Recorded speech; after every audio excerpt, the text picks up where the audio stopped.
Eduardo, por favor. Não, algumas observações pontuais a partir do que o Poit falou, o que o Caio falou, minha concordância com a Gabriela.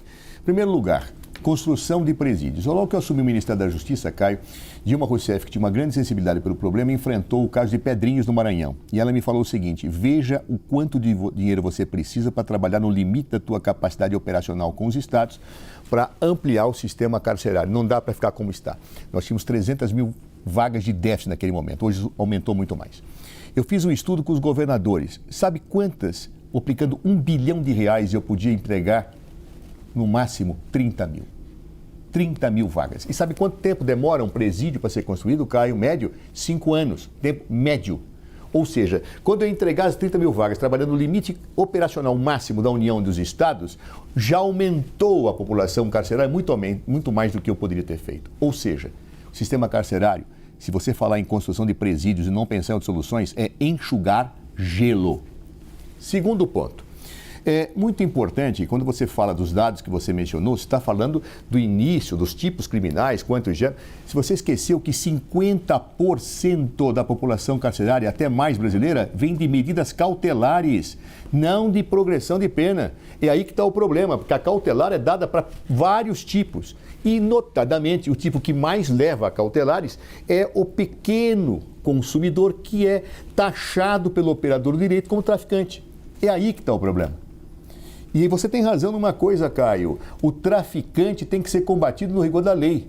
Mas o dependente químico é doente, ele tem que ser tratado como tal. E a justiça brasileira, infelizmente, para forçar a barra com essa visão prende, prende, prende, prende, o que faz? Enquadra dependentes químicos como traficantes. E normalmente os pobres, os pretos. É isso que tem acontecido. E boa parte dessa população que está encarcerada, inclusive cautelarmente, Caio, é por força disso. E aí que fala, nós temos que melhorar nossa legislação.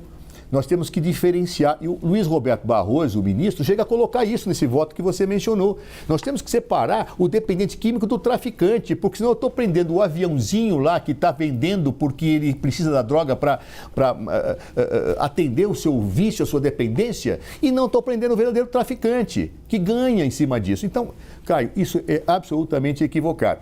Daí, e eu faço uma observação final em relação ao que disse o Poit.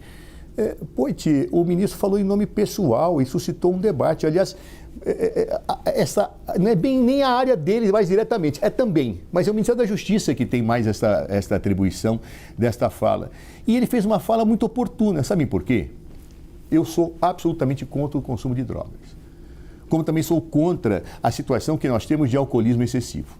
Porém, se nós não temos claro que a guerra contra as drogas está perdendo, infelizmente, e nós temos que buscar outras alternativas que outros países têm tentado, nós vamos fazer isso.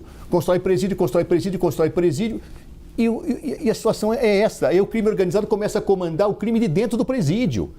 Ou seja, nós temos que parar com isso. Então, nós temos que discutir, como disse a Gabriela, não estou falando de descriminalizar todas as drogas, não, mas nós temos que debater sem dogmas, sem eleitoralismos. Quais são as experiências no mundo que liberaram algumas drogas que deram certo? Quais são as situações que valem isso? Eu não estou falando para liberar tudo, estou falando para discutir. E o ministro fez bem. Ele colocou um tema em debate, ele não expressou uma posição de governo. Claro, talvez se o governo Dilma tinha uma posição, não era pela liberação, mas vamos discutir o tema. Isso foi levado, inclusive, em reuniões que eu participei com outros estados brasileiros, com outros estados estrangeiros. Ou seja, em síntese, ou nós tentamos ter um pouco de juízo e perceber que não é construindo presídio que nós vamos resolver o problema prisional. Nós temos que perceber que o Brasil prende mal, sim, quando prende dependente físico dizendo que ele é traficante. E nós temos que ter uma solução, sabe qual é? Vamos, sem dogma, olhar que experiências no mundo foram boas nessa liberação. Dá para a gente verificar? A lei seca, quando proibiu o consumo de álcool nos Estados Unidos, deu certo ou deu efeito colateral com o crime organizado? De efeito colateral. É isso, são essas experiências que nós temos que analisar e refletir sem dogmas, sem paixão, mas com muita racionalidade no bem daquilo que nós queremos: enfrentar as drogas.